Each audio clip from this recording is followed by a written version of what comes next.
Ayan, mga mi, ito naman po ang ginagawa niya. Maghihimay ng malunggay. Tinutulungan niya ako na may kasamang pagkukulit. So, ayan, himayin mo. Ganito.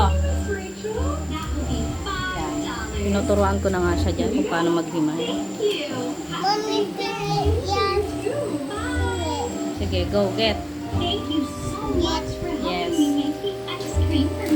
Siyempre, gagayahin niya lang ako kung ano yung ginagawa ko at anong sinasabi ko.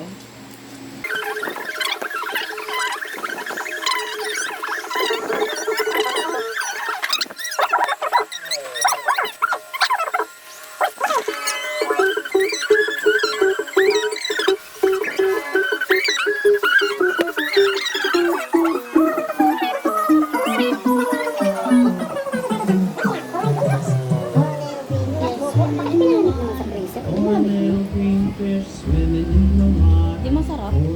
Ay, di lalo naman kasi. Hindi naman. Can you pretend to be a crab? Nice job!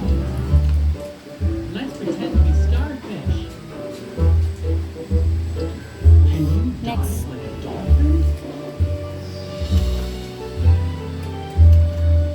Let's pretend to swim.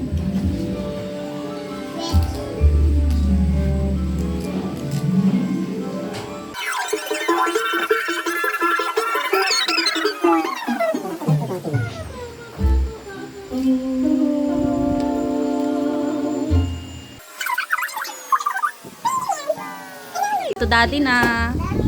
Ang dami na. Give mo doon kay daddy. Go.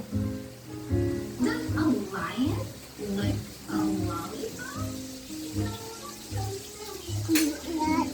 Daddy. Oh, bitaw, bitaw. Bitaw na. Yan. Thank you.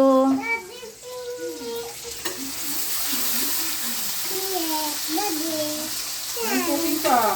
Di, what are you cooking? Ah, munggo.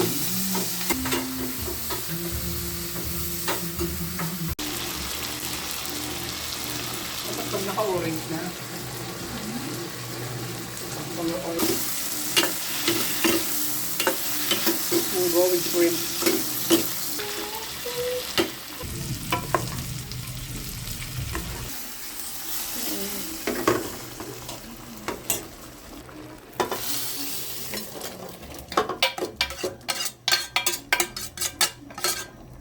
Pwede pa yung gravy nun, di? Ano na?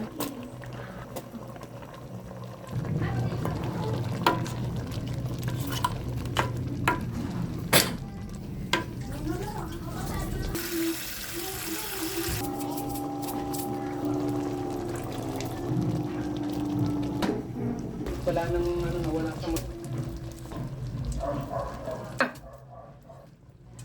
Wait. Ayun na.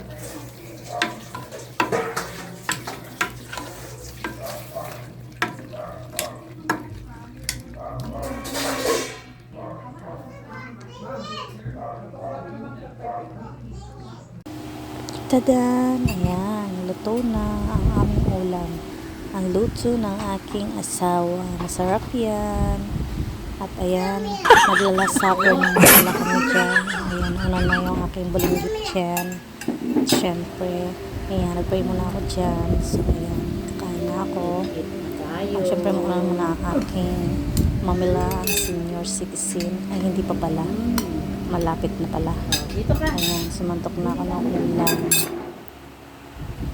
At ayan, sumantok pa ulit ako. At sasandok pa ulit ako. Ayan, baka maubos na, tama na. So, ayan.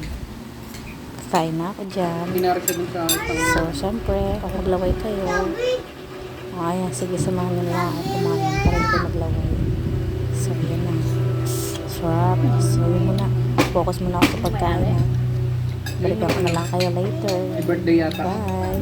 Kasi nasa event sila eh. Wala siya nagluto. Ayan, busy Mga si ano Luto sila, naman. mga tauhan lang eh. Tandahan lang. Ano pa pinili? Goods. At yan, pagkatapos namin kumain, ayan, naghiwa naman ako dyan ng dessert namin. Gagawa ko dyan ng dessert. Yan, hiniwa ko na nga pala yung peras. Ayan, hiniwa ko muna siya. Tapos, hihiwain ko ulit siya ng bite size lang. Habang graham pa lang. So, ayan. Tatapusin ko ng Opo, hiwain yes ng po. bite size.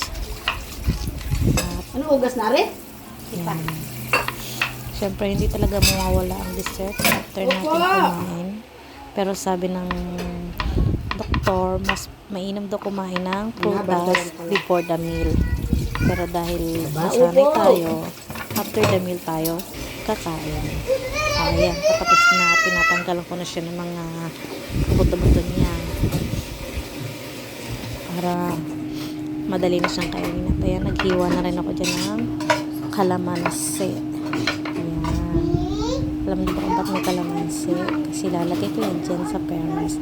Masarap yan, try nyo. At syempre, tinamad na ako kumuha dyan ng salaan.